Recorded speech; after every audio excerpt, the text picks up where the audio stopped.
Good morning, students. Today I am going to continue my lecture for Plus 2 Arts Political Science, and the name of the chapter is End of Biopolarity. As you all understand about the first chapter, Cold War era. As you know that Cold War happened between two superpower blocs, that is USA, United States of America, and USSR, the Union of Soviet Socialist Republics. Both these two superpower blocs very powerful in the world because both superpowers have nuclear weapons with them. After the First and Second World War, the Third World War is known as Cold War, that is fought between two superpower blocs. One is USA, United States of America, and second is Soviet system. Now, let us start with the second lesson, End of Biopolarity. Which country become winner and which country become loser? Let us start. First of all, the topic. What was the Soviet system? The Union of Soviet Socialist Republics, USSR, ये existence में आई after the Socialist Revolution in Russia in 1917. जो ये revolution थी inspired by the ideas of socialism, और इस revolution ने capitalism को अपोज किया और इसकी नीड थी इगैलिटेरियन सोसाइटी की. ये शायद हमारे पूरे वर्ल्ड या ह्यूमन हिस्ट्री में सबसे बिगेस्ट अटेम्प्ट था, abolish the institution of private property, और ऐसी सोसाइटी का डिज़ाइन करना जो बेस्ड होगी principles of equality. So makers of Soviet system, उन्होंने सबसे पहले इम्पोर्टेंस दी स्टेट को और उसके बाद इंस्टीट्यूशन ऑफ पार्टी को.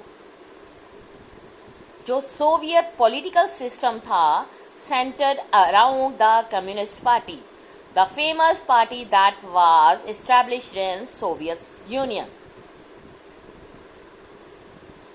नो अदर पॉलिटिकल पार्टी और ऑपोजिशन पार्टी वाज अलाउड. जो इकोनॉमी थी वो वेल प्लान्ड थी और under the control of state government थी. After the second world war, जो ईस्ट यूरोपियन कंट्रीज थी उनको सोवियत आर्मी ने कंट्रोल ऑफ यूएसएसआर से सेपरेट कर दिया. जो political and economic system of countries था उसको मॉडर्नाइज किया गया आफ्टर द यूएसएसआर. अब इन ग्रुप ऑफ कंट्रीज को नाम दिया गया सेकेंड वर्ल्ड और socialist block. As you know that USSR signed the Warsaw Pact to control the NATO forces that are led by USA. So Warsaw Pact, a military alliance, held them together. इनको इकट्ठे रखा. USSR इसका leader था. जो Soviet union था after second world वार USA की तरह great power बन गया, बट जो इकोनॉमी थी सोवियत की वो बाकी वर्ल्ड की जितनी भी कंट्रीज थी उनसे सबसे आगे थी accept US.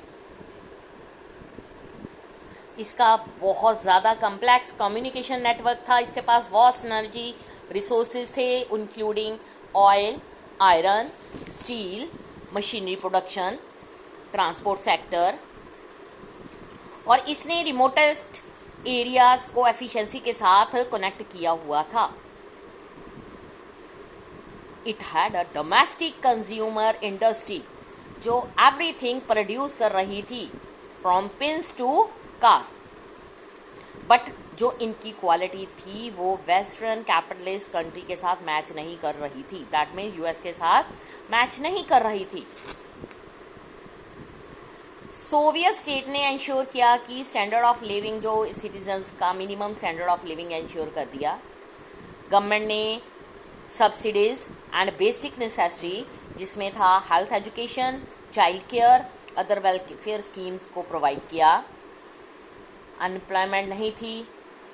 State ownership dominant form of ownership थी। लैंड, प्रोडक्टिव एसेट्स उनको कंट्रोल किया हुआ था सोवियत स्टेट ने। अब सोवियत सिस्टम बहुत ज़्यादा ब्यूरोक्रेटिक एंड अथॉरिटेरियन हो गया। उसने आम सिटीजन्स की लाइफ को डिफ़िकल्ट बना दिया क्योंकि lack of democracy, absence of freedom of speech shift हो गई, जिसके कारण लोगों ने अपने व्यूज़ को जोक्स एंड कार्टून के ज़रिए एक्सप्रेस करना शुरू कर दिया। Most of the Soviet state reform की उनको ज़रूरत थी।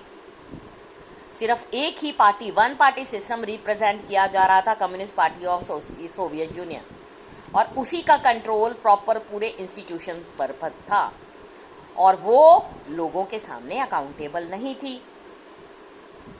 सो पार्टी ने रिफ्यूज कर दिया to recognize the urge of people in 15 different republics जो कि फॉर्म्ड हुई थी Soviet Union to manage their own affair including their culture affair.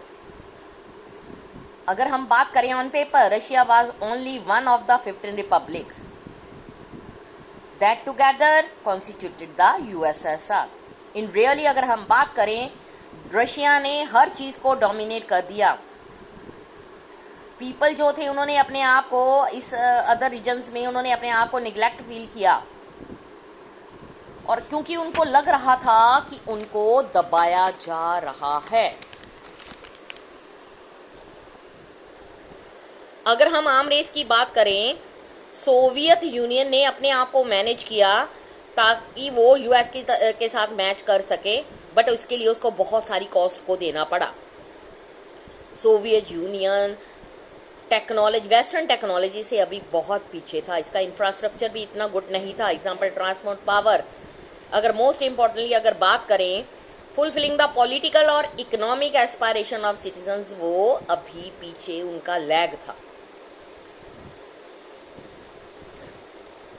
Soviet ने अफगानिस्तान पर कब्जा करने के लिए जब वॉर स्टार्ट की इन 1979 में, तो इसको बहुत सारी कॉस्ट को पे करना पड़ा। इसका जो मिलिट्री सिस्टम था, इकोनॉमिक पॉलिटिकल सिस्टम काफ़ी वीक हो गया। वेजेस जो थे वो ग्रो करने लग गए, प्रोडक्टिविटी टेक्नोलॉजी नीचे गिर गई, वेस्ट से काफ़ी पीछे चली गई, जिसके कारण जितने भी कंज्यूमर गुड्स थे उन सब की शॉर्टेज हो गई। फूड इंपोर्ट, बाहर से फूड्स को मंगवाना पड़ गया। हर साल ये चीज़ बढ़ती गई। जो सोवियत इकोनॉमी थी वो फ्लैटरिंग इन द लेट 1970 में हो गई और स्टैग्नेंट हो गई।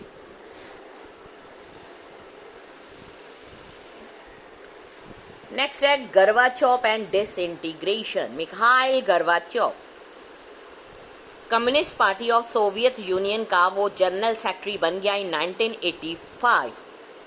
वो इस सिस्टम में रिफॉर्म करना चाहता था। रिफॉर्म जो नेसेसरी थे to keep the USSR abreast of the information technological revolution take place in the west. However जो गर्बाचोव के डिसीजन से, that means to normalize relation with west and democratize and reform the Soviet Union. But some other effects that neither he nor anyone else intended or anticipated. जो लोग थे east European countries में और वो एक part थे Soviet block का, उन्होंने अपनी ही गवर्नमेंट के अगेंस्ट प्रोटेस्ट करने शुरू कर दिए। पास्ट की अगर बात करें उसको छोड़कर सोवियत यूनियन में जो गोर्बाचेव था did not intervene when the disturbances occurred, और जो कम्युनिस्ट राइम थे वो collapsed करते गए वन आफ्टर अदर। जो डेवलपमेंट हुई थी उन्होंने accompanied किया by a rapidly accelerating crisis within the USSR, जिसके कारण इसकी डिसइंटीग्रेशन हो गई, मीन्स यूएसएसआर टूट गया। गोर्बाचेव ने इनिशिएटिव लिए the policy of economic political reforms, और उसने अपनी कंट्री के बीच में डेमोक्रेटाइजेशन करने की कोशिश की, लेकिन जो रिफॉर्म्स थे कम्युनिस्ट पार्टी के विदिन जो लीडर्स थे उन्होंने ही इसको अपोज करना शुरू कर दिया। ये था, यहाँ से स्टार्ट होता है यूएस की एसएसआर की डिसइंटीग्रेशन।